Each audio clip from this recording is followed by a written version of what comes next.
صلوا على محمد وآل محمد. اللهم صل على محمد وآل محمد. أعوذ بالله من الشيطان الرجيم. بسم الله الرحمن الرحيم. Assalamu alaikum everyone, brothers and sisters. Welcome to our program tonight. It's good to see everyone once again this week. And hopefully we'll continue our programs in our current format. Just before we start, from next week onwards, we will be moving Ziyarat al-Yasin to before prayers, just because the prayer time is being pushed back.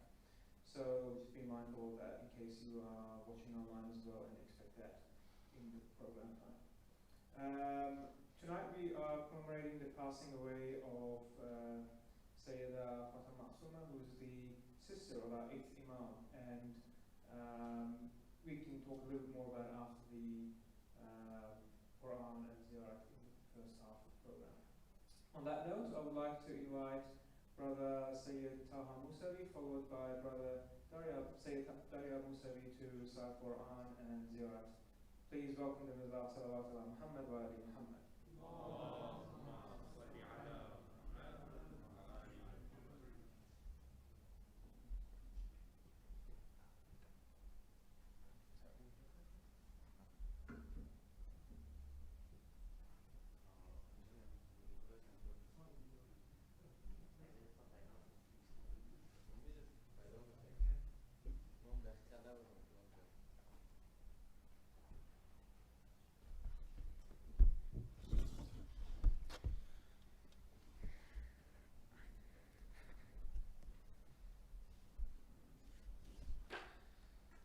اللهم صل على محمد وآل محمد.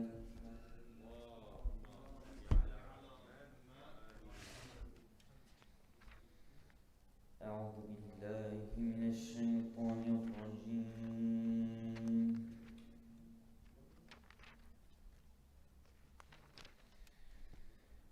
بسم الله الرحمن الرحيم.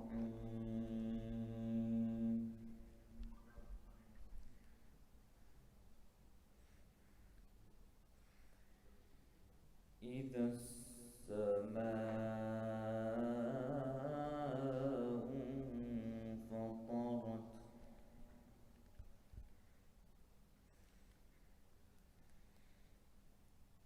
إذا السماء انفطرت وإذا الكواكب انتثرت.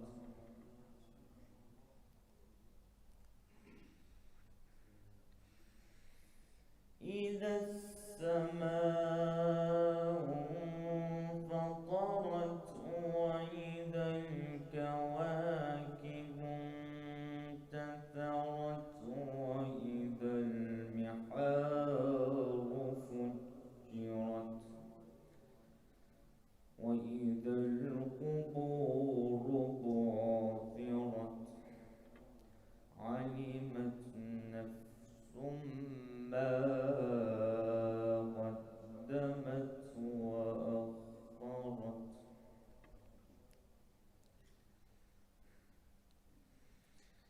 بسم الله الرحمن الرحيم.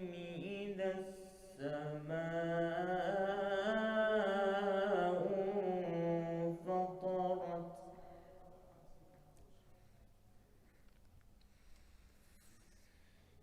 بسم الله الرحمن الرحيم. إذا السماء انفطرت وإذا الكواكب انتثرت وإذا البحار فجرت وإذا القبور بعثرت. علمت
الأبرار لفي نعيم إن الأبرار لفي نعيم إن الأبرار لفي نعيم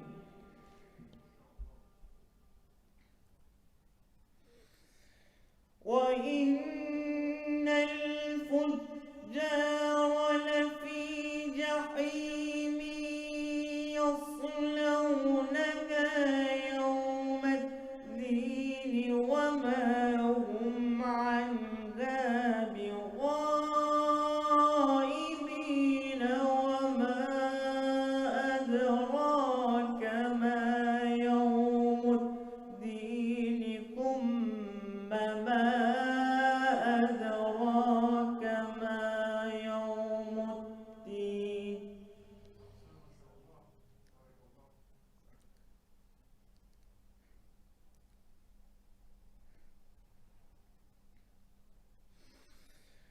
وإن الفجار لفي جحيم يصلونها يوم الدين وما هم عنها بغائبين وما أدراك ما يوم الدين ثم ما أدراك ما يوم الدين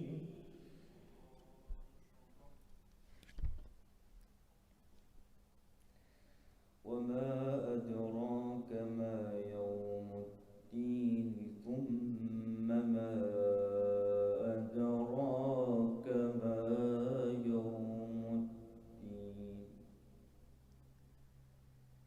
يوم لا تملك نفس لنفس شيئا والأمر يومئذ لله والأمر يومئذ لله صدق الله العلي العظيم اللهم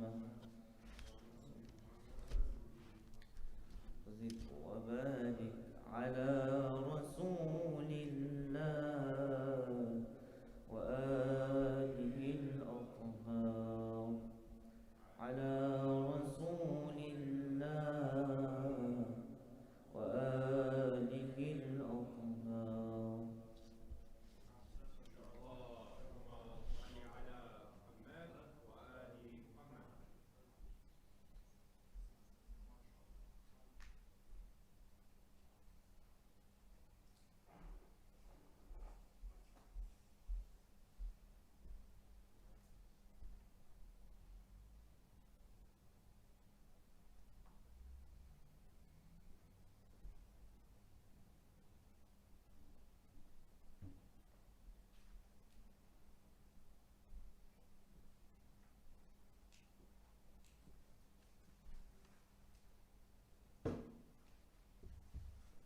السلام عليكم ورحمة الله وبركاته.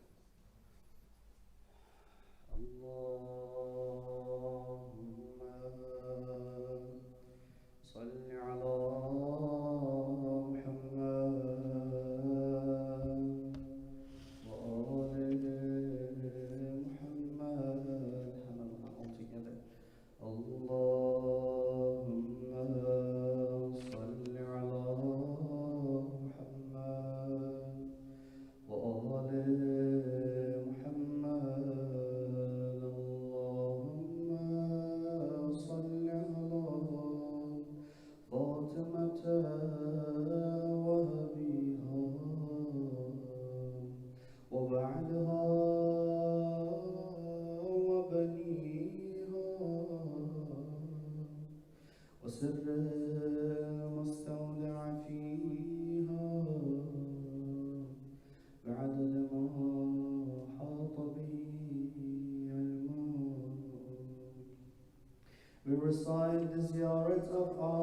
seen altogether. It's composed of all salams to Imam of our time. Saying salam is mustahab, but answering it is wajib. Bismillahir Rahmanir Rahim. Salamun ala ali Yasin. Assalamu alayka ya da'i Allah wa rabbaniyatin. Assalamu alayka ya Bab Allah wa dayyana dinin. Assalamu alayka ya Khalifat Allah وناصر حق. السلام عليك يا حجة الله ودليل إرادته. السلام عليك يا طالع كتاب الله وترجمانه. السلام عليك في آناء ليلك وأطراف نهارك. السلام عليك يا بقية الله في أرضك. السلام عليك يا ميثاق الله الذي أخذه ووكله. السلام عليك يا وعد الله الذي ضمنه. السلام عليك أيها العلم المنسوب والعلم المصنوب والغوث والرحمة الواسعة وعدها غير مكذوب. السلام عليك حين تقوم. السلام عليك حين تقعد. السلام عليك حين تقرأ وتبين. السلام عليك حين تصلي وتقنط. السلام عليك حين تركع وتسجد. السلام عليك حين تهلل وتكبر. السلام عليك حين تحمد وتستغفر. السلام عليك حين تصبح وتمسي. السلام عليك في الليل إذا يغشى والنهار إذا تجلى. السلام عليك أيها الإمام المأمون. السلام عليك أيها المقدم المأمون. السلام عليك بجوامع السلام. أشهدك يا مولاي أني أشهد أن لا إله إلا الله وحده لا شريك له وأن محمدا عبده ورسوله لا حبيب إلا هو وأهله وأشهدك يا مولاي أن عليا أمير المؤمنين حجته والحسن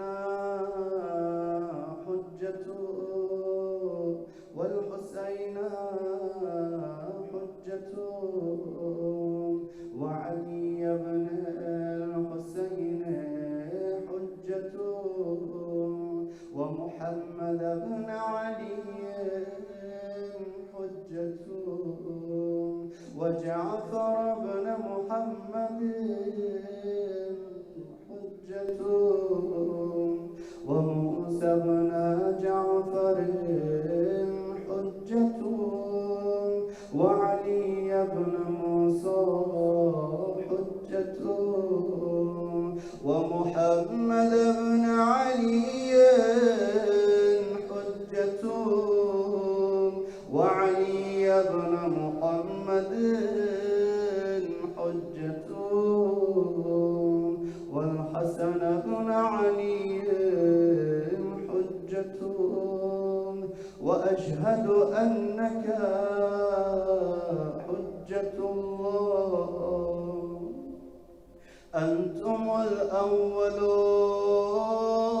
والآخر وأن رجعتكم حق لا ريب فيها يوم لا ينفع نفسا إيمانها لم تكن آمنت من قبل أو كسبت في إيمانها خيرا وأن الموت حق وأن ناكرا ونكيرا حق وأشهد أن النشر حق والبعث حق وأن الصراط حق والمرصاد حق والميزان حق والحشر حق والحساب حق والجنة والنار حق والوعد والوعيد بهما حق يا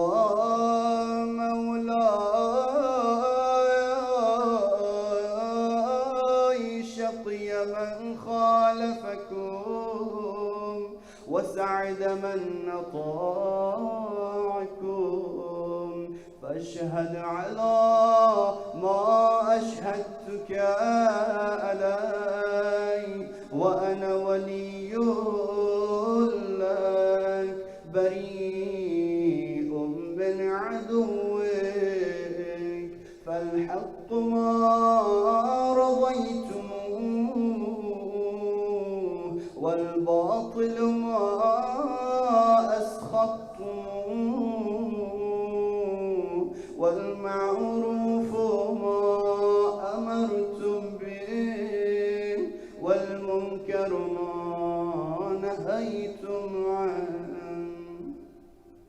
فنفسي مؤمنة بالله وحده لا شريك له وبرسوله وبأمير المؤمنين وبكم يا مولاي أولكم وآخركم ونصرتي معدة لكم ومودتي خالصة لكم آمين رب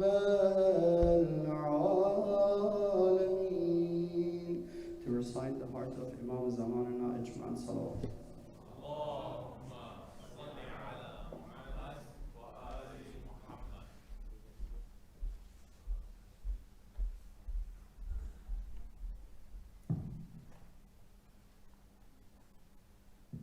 صلوا على محمد وآل محمد.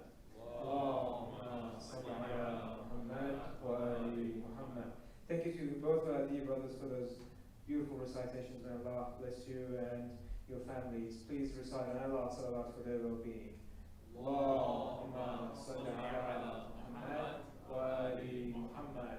Don't forget to make sure you have checked in via the QR code, and it is still mandatory to wear masks during programs indoors. So inshallah, we'll move towards better COVID coverage, and rules will change. I know they're very annoying. Another quick note, tonight is a partial moon eclipse, so do not, the time for it is now. You can check with your manager site or wherever else you check, but I have to do it quickly. It just takes 5 minutes, and it's a lot of ayat.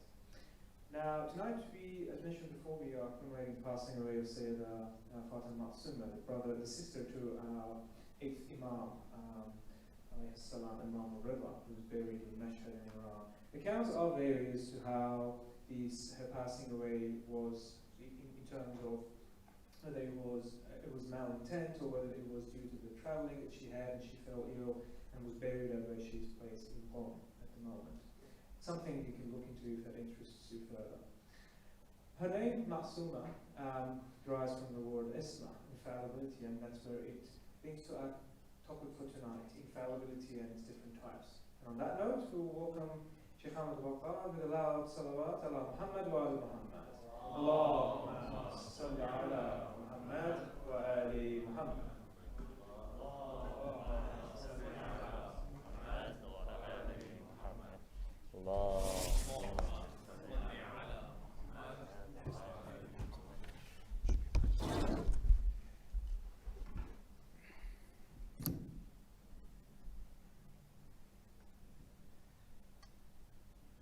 أعوذ بالله من الشيطان الرجيم بسم الله الرحمن الرحيم الحمد لله رب العالمين والصلاة والسلام على سيدنا ونبينا أبو القاسم محمد اللهم صل على محمد وآل محمد وعلى بيته الطيبين الطاهرين المعصومين. Assalamu alaikum everyone. Alhamdulillah, it's always honor and a privilege to be here amongst you. Also, just to reiterate, number of times we've mentioned it, and many of us prayed together here, but it is time for Salatul Ayat. I saw somewhere it ends like 9:30, and one of the brothers said it ends at 11, but if you haven't prayed it now, I would suggest to pray it as soon as possible. Also, condolences on the passing of Sayyidah Masuma. I think the anniversary was Tuesday night, if I remember correctly. And because of that, one of the brothers suggested to talk about the topic of infallibility. And not infallibility in general, but whether or not non-prophets and non-imams can become ma'soom, can become infallible, right? So inshallah we'll touch upon that.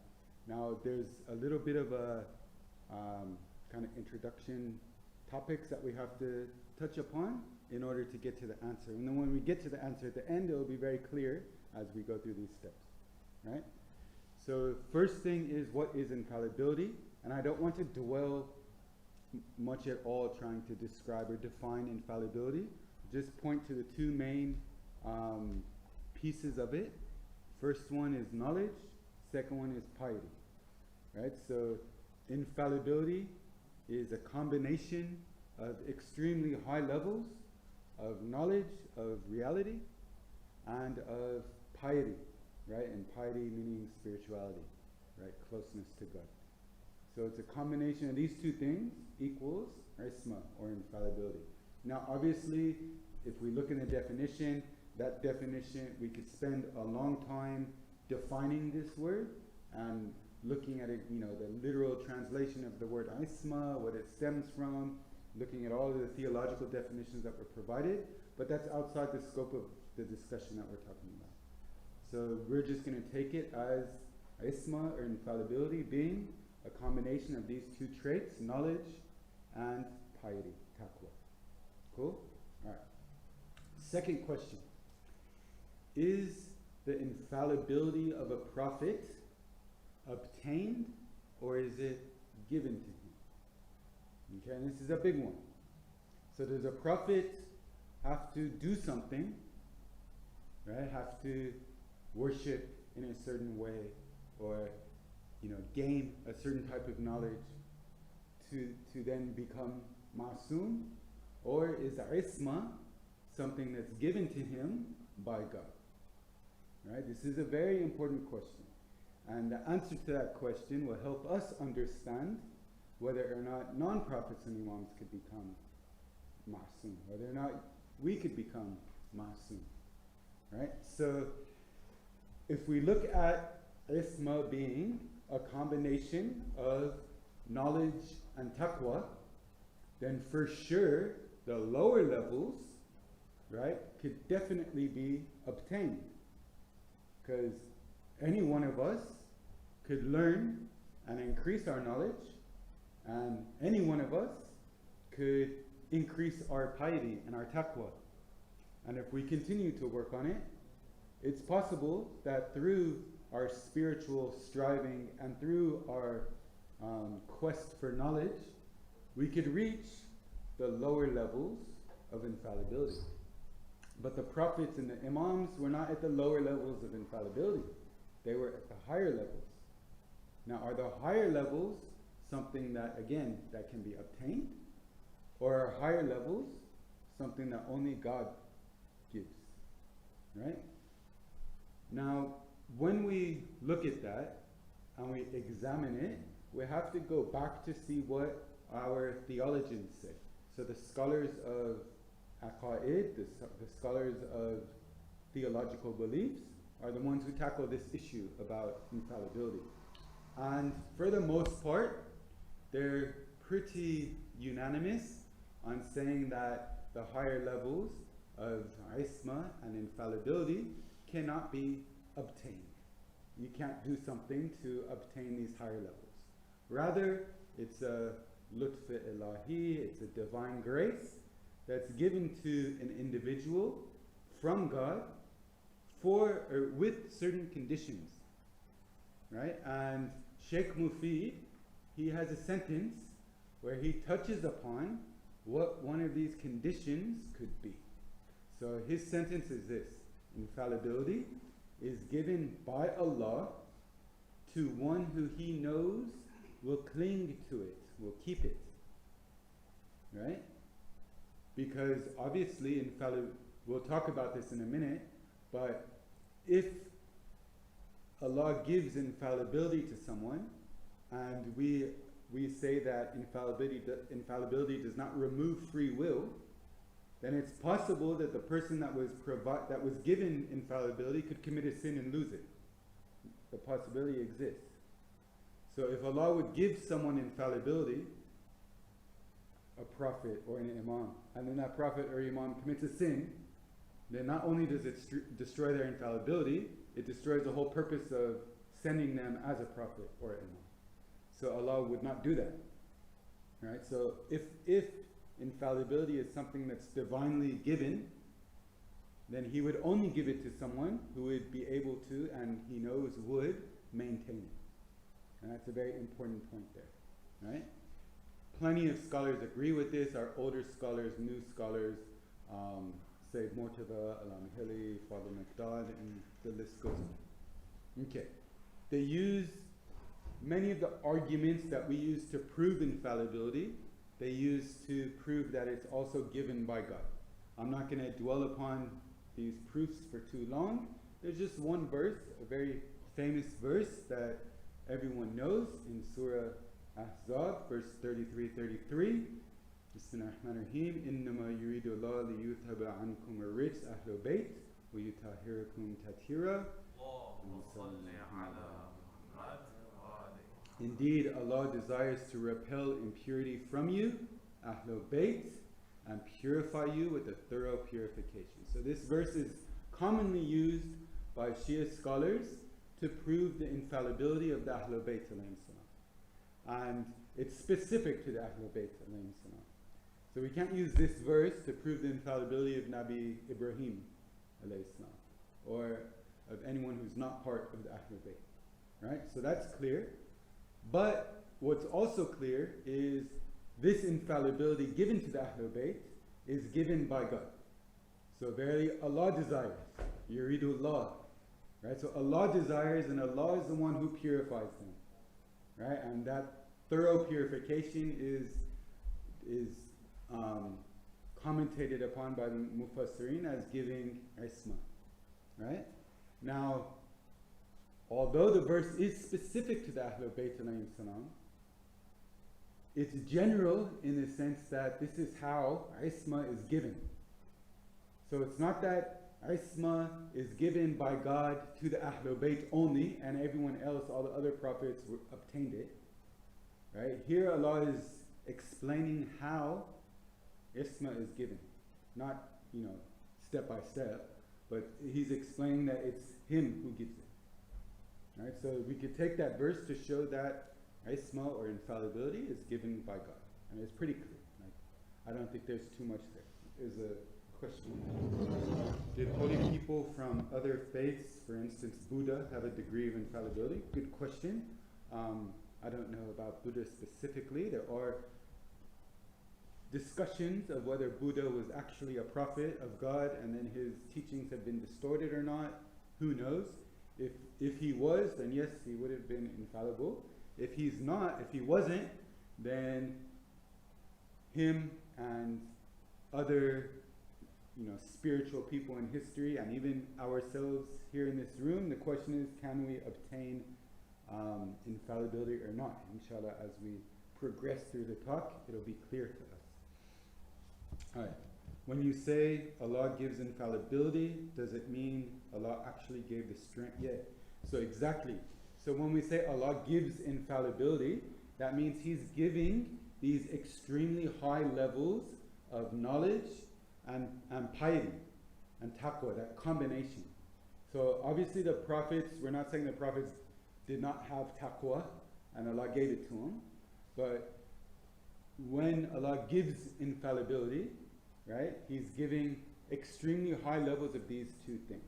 So yes, the combination of those is what protects them from committing sin. Doesn't remove their free will, but it gives them that shield, that protection. Right? Alright. Given your words that infallibility is given by Allah to those who can keep it, Sheikh Mufid's words, not my words, bring to mind that those who aren't infallible, Shaitan has no... Yeah, so again, Shaitan having no power on them doesn't mean that they can't sin, right? So we'll talk about this in a minute, but the Ma'asumeen have the ability to commit a sin. They choose not to, right? So Shaitan could come and try to tempt them towards sin, but they're not going to give him the time of day, right? They're going to choose to reject him and keep walking on Allah's path, right? That's this infallibility helps them to make the correct choices, but doesn't remove choice from them, if that makes sense. Yeah? Alright. Now the question comes with regards to that free will. Let's look into that a little bit further, right? So sin is always a choice, right? We always have free will.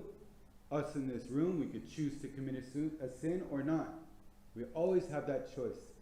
Even if we increase our knowledge and our taqwa to a certain stage where you could argue that we're at the lower levels of infallibility, we still have that choice to sin, right? It doesn't remove free will from us. And those prophets or imams who are given infallibility by God, definitely 100%, they still have a choice. They still have free will. They can commit a sin. They choose not to. Right? We can't say that choice and free will is removed from them. Right? There's some examples that are given. So some scholars try to use rational examples by saying like a rational person can,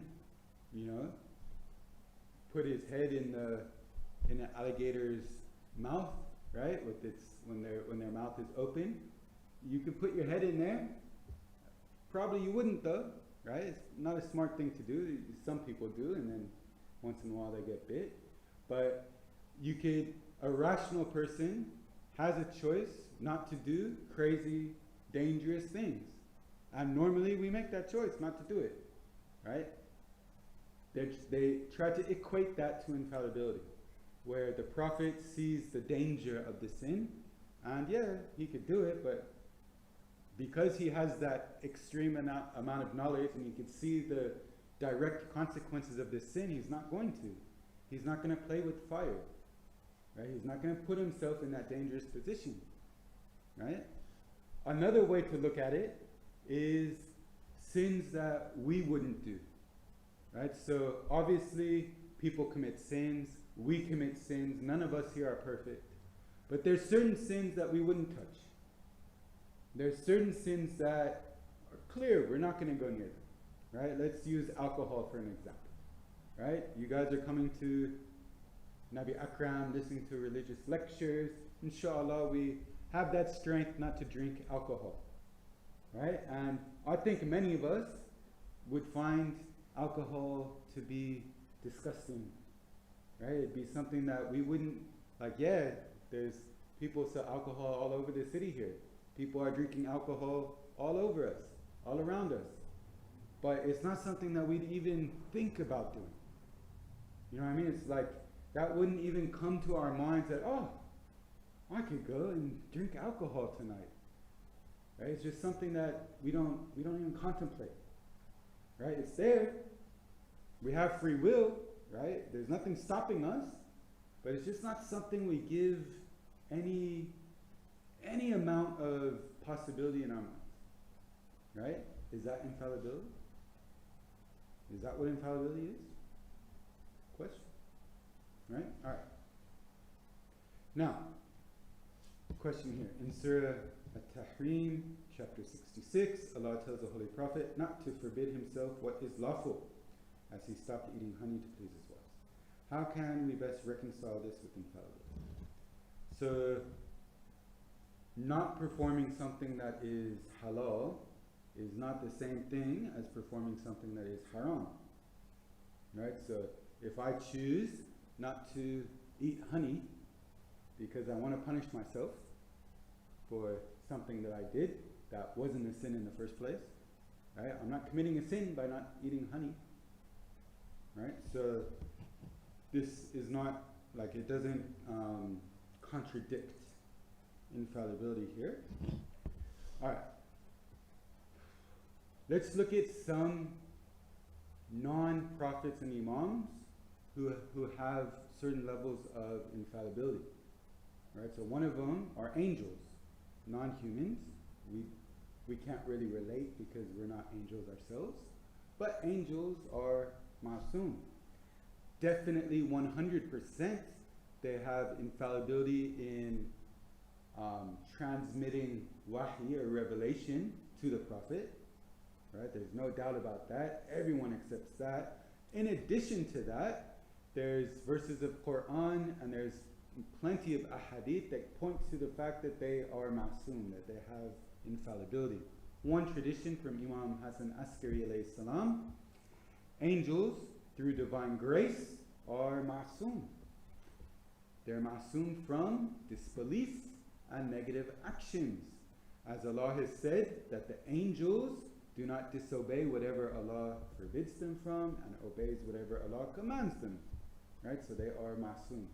Right? But that doesn't really help us. Right? Do we have examples of people who are ma'soom, who are not prophets and imams? And obviously we do. In Islamic history, clearly we have these people. Right? So one of them, Sayyidah Fatima Zahra, sallallahu alayha, who everyone knows is ma'sooma, everyone knows has high levels of infallibility, right? She's not a prophet, she's not an imam, and she reached this level, right? Allah gave it to her, Allah gave the highest levels, right? And this is established, many of the arguments that we use to establish infallibility can be used to establish her infallibility as well. For instance, ayat tathir that we read, right? So she's one of the Ahlul Bayt. She's one of that group of people who Allah gave infallibility to, according to the Mufassirin and Ahadith about this verse. Now, other arguments, there's the tradition by our Prophet sallallahu alaihi wasallam, which is recorded in both Sunni and Shia sources, and says, whoever,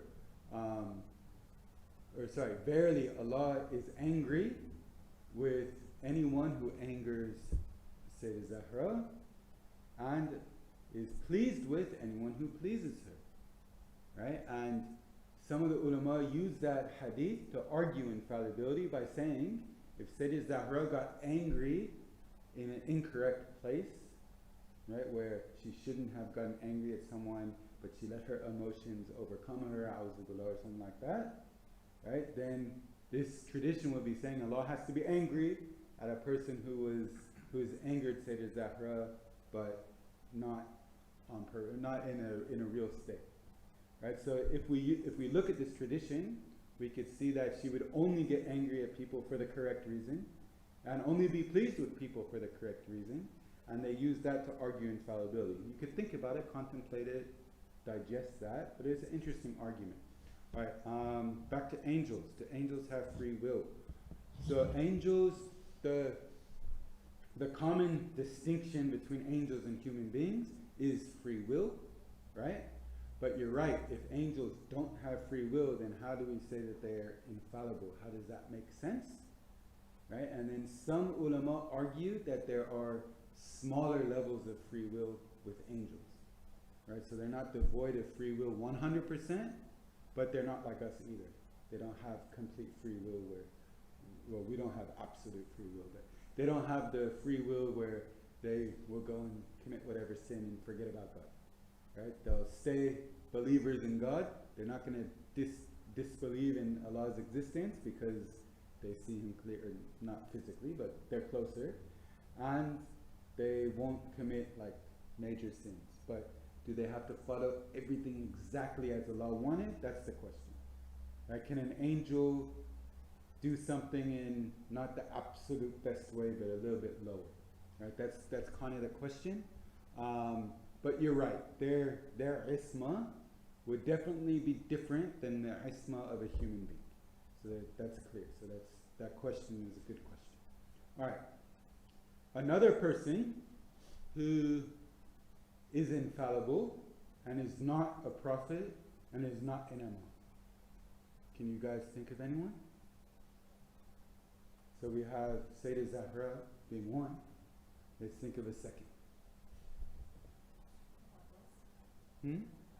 Hazrat Abbas alayhi salam is definitely one of the ones who's close to the Ahlul Bayt alayhi salam, and definitely close to God, but we don't have anywhere that says that he was ma'soom. Sayyidah Zainab, again, very amazing woman who's definitely close to God, definitely up there, but we don't have anywhere that says she's ma'soom. Fatima Masuma, son, her name is Masuma, but again, very close to Allah, amazing person. We don't have anything in our sources that says she's Masuma other than her name being What was Masuma. the question? That's not a prophet and an imam of Fatima Zahra. So other than Sayyidah Zahra's name. Oh, other than Yeah. Mother of Isa, Maryam. Sayyidah Maryam, son. So we do have some arguments that we could use to say that Sayyidah Maryam was Masuma, right? So some of the ulama do state that. They use verses of Quran. So for instance, with قالت الملائكة يا مريم إن الله استفاكي وطهركي واستفاكي على نساء العالمين. When the angel said Ya Maryam, O Mary, Allah has chosen you and purified you, and chosen you over the women of the world. So here, the word purify is used, and Allama Tabatabai says that this points to isma, infallibility, right? So we can make that argument that Sayyidah Maryam was another person who's not an imam, not a prophet, but reach the level of infallibility. I'm saying it could be argued because not everyone accepts that, but major scholars do. Okay? Yep. Shouldn't we classify Isma into two categories? First one being a God-given one, divine one, and the other one an obtained one or acquired one. Yeah. So if we're looking at that, again, we will make that distinction. So we will say that there's two types of infallibility. One type of infallibility is this God-given infallibility, which is the higher levels of infallibility, which the prophets and the imams have. And the second one would be a level of infallibility that's obtainable by other people, by people who are not prophets and imams, right? But this would be a lower level, and this would be a combination of knowledge and taqwa at the lower levels. Now, if we look at these two individuals, we know Sayyidah Zahra, Salamun alayha, had the higher level. So she was definitely, what's it called, non-prophet, non-imam, who Allah gave the high levels of infallibility to. Sayyidah Maryam, this one, and for Sayyidah Zahra from birth as well. But Sayyidah Maryam, we could argue. We could say, is it because of her worship? Because we know that she was a very spiritual person from a young age. And can we say that her worship and her kind of movement towards God allowed her to reach those lower levels of infallibility? Is that what we're talking about? Or is she one who's given the higher levels? So that would be an interesting discussion, but there's nowhere, but the verse of the Quran seems to indicate that Allah is the one who purified her. So it again be the higher one, right? Would the four women chosen above the women of the world, would they be considered? So not all of them, no. Because for like Sayyidah Khadija, we don't have any argument, but it's just because the word purification is used in the verse, right? So choosing them over the other women, maybe we can make that argument, but purifying them is a lot clearer for us, right? And it doesn't necessarily, like, you could argue against that, right? Obviously Sunnis don't believe it, and they believe the Quran, so we could interpret the word taharat, or purification in a different way, but for us, like the Mufassirin and the scholars, accept that as being infallibility. I mean, if you have four women out of all women in existence, it would make sense. It's possible, but we don't have any specific mentioning that would say that the other two, like Sayyidah Asi and Sayyidah Khadija, we don't have anything specific. All right. You mentioned that Bibi Fatima Masuma is amongst the Ahlul Bayt, but we know the core component of the Ahlul Bayt are 14. There are a wider component. If so, how many? And would this include people like Abbas, Jafar, Tayyib? Yeah. So the ayat here, the verse that we mentioned, 33, is the 5. Right? So according to the Mufassirin, using a hadith, say that this verse is revealed about the Prophet, Imam Ali alayhi salam, Sayyidah Zahra, Imam Hassan alayhi salam, Imam Hussein alayhi salam. Right? Now, the infallibility of the Imams following them is argued from a rational perspective, right? So we rationally argue that infallibility is a necessary component of Imamah.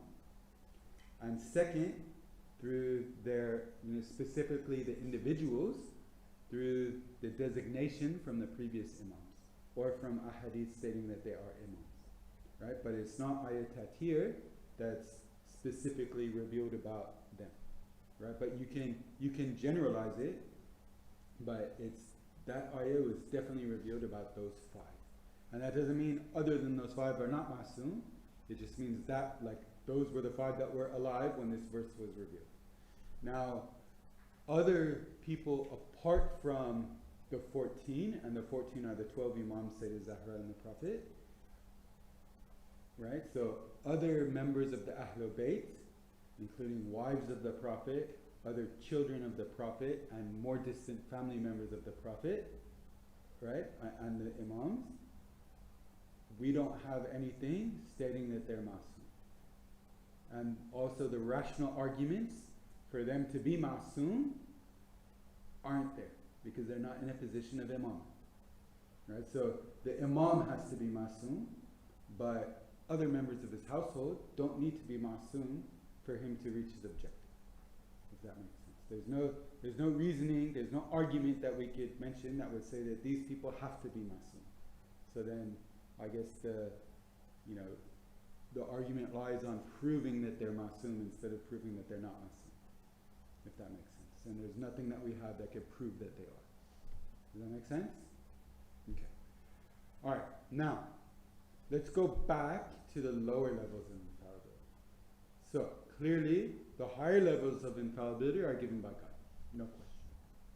Lower levels of infallibility, right? When we're defining the word infallible as being a combination of knowledge and taqwa, is it possible that people can reach that lower level of infallibility?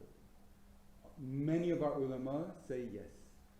So when we say Hazrat Abbas, for instance, or Sayyidah Khadija, for instance, or Jafar Tayyar, for instance, or all the other people that were mentioned, Sayyidah Zainab, Sallallahu Alaiha, can we say that they reached the lower levels of infallibility? We could definitely say it's possible. We can't say yes 100% because we're not God, right? But definitely it's a possibility. And if anyone was to be able to reach that, Sayyidah Zainab and Hazrat Abbas and the likes of them would be the ones who have reached it. Right? So if it's possible, obviously they would have done it. If someone like us could do it, definitely they would have done it. Right? So if that's a possibility. Now, as I said, not everyone agrees that it's possible.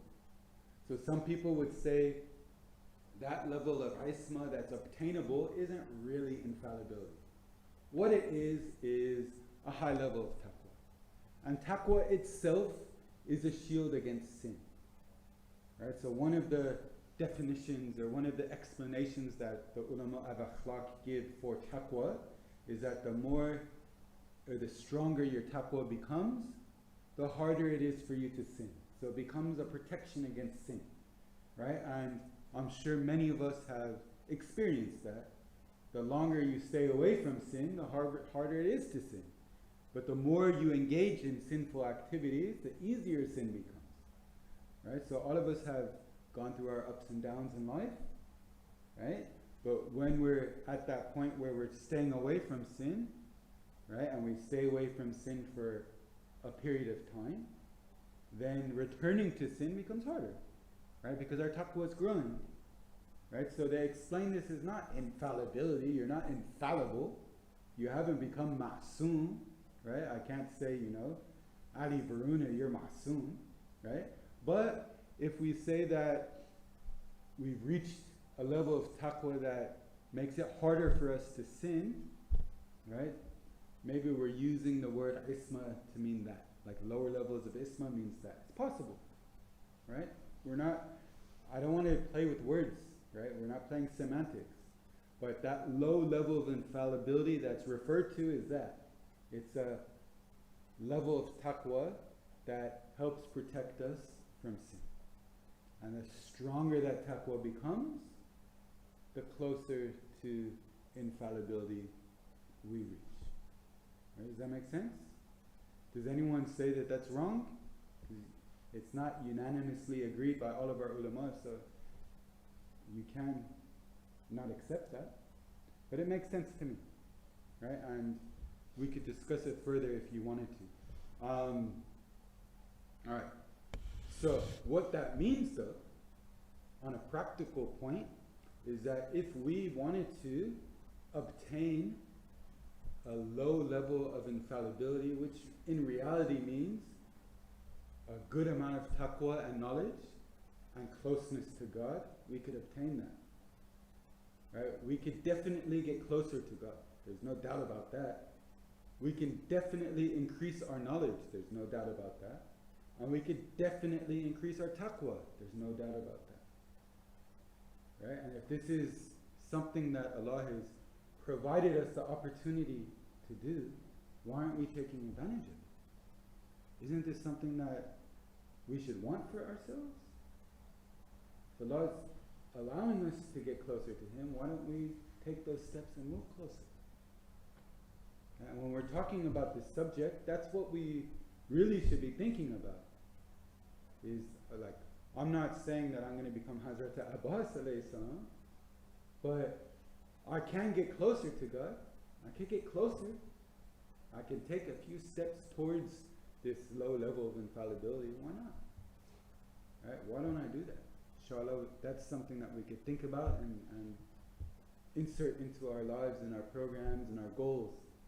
Right? We can make goals to try to achieve these things. I'll close with a Farsi poem, so forgive my pronunciation of it, but I was reading an article about this subject and I saw this poem and I liked it. It's just one line, right? And not everyone speaks Farsi, but still. It says, "Ab darya ra agar natavan kashid," right? So if you can't drink the entire ocean or the entire river or whatever, right? Ham biqadr tishnagi bayad kashid. At least take away your, at least taste as much or drink as much to take away your thirst. Right? And then when you think about that with this topic of infallibility, it kind of connects, makes sense, inshallah. So, and then I will read this question, then we'll close, inshallah. Thank you for the alcohol example. You're welcome. We all can relate to that to understand the Ma'asum. So that's not really a question, but a comment. Alhamdulillah, that makes sense. That argument makes sense to me too. It helps me to understand it. Yeah? Just one final thing. In Dua Kumail, for example, and Sa'ifa Sajadiya, we see constantly, these are dua from the Imams. They say things like, Zalamtu nafsi, I have wronged myself. And they're invoking Allah subhanahu wa ta'ala when they say this. Like, how can we... Yeah. So the question was about the du'as that we have, where the Imam is asking Allah for forgiveness, or saying that Allah, Adhanamtu nafsi in Dua Kumail, that I've oppressed myself. A good question. And there's a few possible answers to that question that are provided. So one is that the Imam doesn't mean it, from their heart. Rather, they're trying to teach us. So they're not committing a sin, but they're doing istighfar in order to teach us how to do istighfar.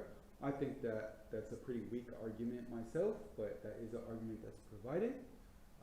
And the reason why I think it's weak is because the sincerity that they showed when they're making these du'as doesn't seem like they're just acting. You know what I mean? It's not like an act. It's real, right? So when you can say that they really asked Allah for forgiveness and that they've oppressed themselves, are we saying that they committed a sin? Did Imam Ali alayhi salam commit a sin for him to say Zalamtu nafsi, or for him to ask Allah for forgiveness for all the different categories of sin that he asks Allah for forgiveness from in Dua Kumail? Right? So that's a big question. Right? So obviously we believe that they're ma'soom, so we'd say no, they haven't committed a sin, and we don't have any record of them committing a sin either. Right? So the way that the ulama explain it to me, which makes sense to me, and this is something that could be explored further, it could be a topic of an entire lecture, right? But what makes sense to me is that the level, like the things that we ask Allah for istighfar from are big, but that the moments that they might have taken Allah out of their mind, weren't concentrating on Him 100%, that moment might be so devastating to them that they feel that the world has been destroyed, and they'll cry out of sincerity of their hearts because of one moment of ghifla that didn't lead to a sin, that just they weren't concentrating or focusing fully on God. For instance, something like that, where they didn't make the best use of a moment. Right? They could have done something better and they didn't, and then now they're upset about that. Right? Like, that makes sense to me more than they committed a sin or that they're acting for us. Right? That their level of responsibility towards God is so high that things that we wouldn't even think about doing istighfar for it devastates them that they were put in that position or something like that. Does that make sense? Yeah, so would an example of that be like when Imam Ali was about to kill Amr bin Abdul, because Amr spat on his face and he felt a moment of anger? Would that be an example? Possibly. I know that he took, the step away from him and and then went and attacked him, and the reason given for that was because he wanted to, make sure the intentions were correct, right? Whether or not his anger was to the point where he lost control, or we could say that was sinful anger, I wouldn't say so, right? But yeah. Stray thought, like you mentioned. Yeah, that's a possible example, yes. I think majority of the examples of that we would never have known about, right? Because we don't know it's that moment that they might have thought about something other than God. How would we know? You know what I mean? I think far majority of these moments would be moments that no one but them and Allah would know about, and that they would be, asking Allah for forgiveness for that. Which shows such a high level of infallibility and such a high level of spirituality that something like that would be so strong and would have such an effect on them. Right? Where for us, imagine how often are we focusing on God throughout our day? Right? Compared to someone who focuses constantly. But that's the higher levels of estimation. Okay, are there any other questions? No? Okay, inshallah with that, assalamu alaikum wa rahmatullahi wa barakatuh.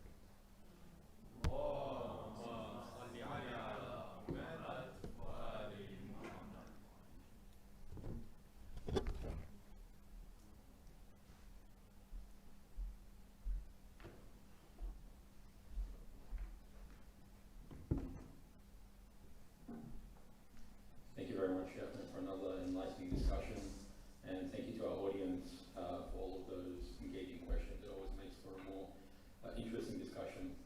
Just wanted to reiterate what our previous MC said. Salatul Ayat, don't forget to do it. Next week we will be starting, Ziyad Yasin will be starting before Salah, so we'll be starting our program as usual after Salah. And also keep in mind that we are having our summer camps this year, so I don't know if registrations are open. Yes, they are. No, they're not. They're not, but keep a lookout at our social media and take the opportunity when you can. And to end tonight's program, can I please ask everyone to please stand up and recite Dua Faraj with me. Sallu ala Muhammad wa ali Muhammad.